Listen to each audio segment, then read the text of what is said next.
सत्यनारायण व्रत कथा प्रथम अध्याय। हिंदी में। आप इस वीडियो को अंत तक देखें और श्री सत्यनारायण भगवान का आशीर्वाद प्राप्त करें। एक समय की बात है, नैमिषारण्य तीर्थ में शनकादि सहित 88,000 ऋषि एकत्रित हुए।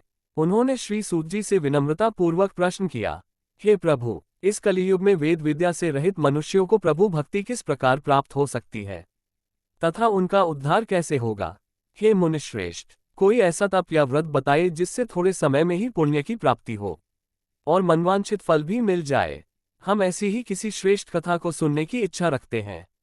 ऋषियों की यह बात सुनकर संपूर्ण शास्त्रों के ज्ञाता श्री सूत जी बोले, हे वैष्णवों में पूज्य ऋषियों, आप सबने प्राणियों के कल्याण की बात पूछी है, इसलिए मैं आपको एक ऐसे श्रेष्ठ व्रत का वर्णन करूंगा जिसे स्वयं महर्षि नारद जी ने भगवान लक्ष्मी नारायण से पूछा था और जिसे लक्ष्मीपति भगवान विष्णु ने नारद जी को बताया था। आप सब इसे ध्यानपूर्वक सुनिए।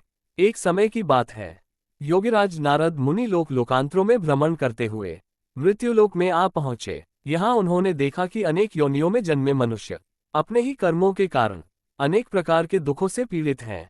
ये दृश्य देखकर नारद जी का हृदय करुणा से भर गया। वे सोचने लगे कि ऐसा कौन सा उपाय हो जिसके करने से मनुष्यों के दुखों का निश्चित रूप से अंत हो जाए। इसी विचार में लीन होकर नारद जी विष्णुलोक पहुंचे। वहां उन्होंने देवों के ईश्वर भगवान श्री नारायण के दर्शन किए, जिनके हाथों में शंख, चक्र, गदा और पद्म सुशोभित थे और गले में वनमाला विराजमान थी। नारद जी भगवान की स्तुति करने लगे, हे भगवान, आप सर्वशक्तिमान हैं, मन और वाणी भी आपको पूर्ण रूप से नहीं पा सकते। आपका न आदि है, न मध्य और न ही अंत। आप निर्गुण स्वरूप होकर भी सृष्टि के कारण हैं और अपने भक्तों के दुख हरने वाले हैं। आपको मेरा कोटि कोटि प्रणाम है।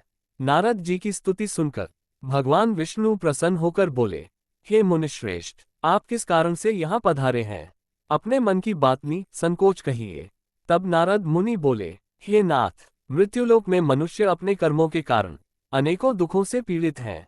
यदि आप मुझ पर कृपा करें तो बताइए कि वे मनुष्य थोड़े से प्रयास में ही अपने दुखों से कैसे मुक्त हो सकते हैं।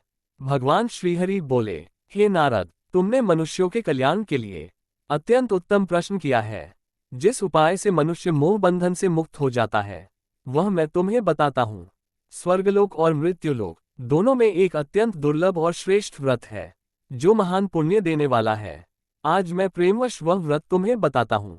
श्री सत्यनारायण भगवान का ये व्रत विधि विधान से करने पर मनुष्य इस लोक में सुख भोगता है और मृत्यु के पश्चात मोक्ष को प्राप्त करता है। भगवान के वचन सुनकर नारद जी ने पूछा, हे प्रभु, इस व्रत का फल क्या है? इसका विधान क्या है? यह व्रत किसने किया था और इसे किस दिन करना चाहिए? कृपा कर सब विस्तार से बताए। नारद जी की बात सुनकर भगवान श्रीहरि बोले, यह व्रत दुख और शोक को दूर करने वाला है और सभी कार्यों में विजय देने वाला है। मनुष्य को चाहिए कि भक्ति और श्रद्धा के साथ संध्या समय श्री सत्यनारायण भगवान की पूजा करे। ब्राह्मणों तथा अपने बंधु बांधवों के साथ धर्मपूर्वक इस व्रत को करे। नैवेद्य में केले का फल, घी, दूध और गेहूं का आटा सवाया ले। यदि गेहूं न हो तो साठी का आटा, शक्कर और गुड़ लेकर सभी भक्षण योग्य पदार्थों को मिलाकर भगवान को भोग अर्पित करे। इसके पश्चात ब्राह्मणों और बंधु बांधवों को भोजन कराए और फिर स्वयं भोजन करे। भजन और कीर्तन के साथ भगवान की भक्ति में लीन हो जाए। इस प्रकार जो मनुष्य श्रद्धा और भक्ति से श्री सत्यनारायण भगवान का व्रत करता है उसकी समस्त इच्छाएं निश्चित रूप से पूर्ण होती हैं।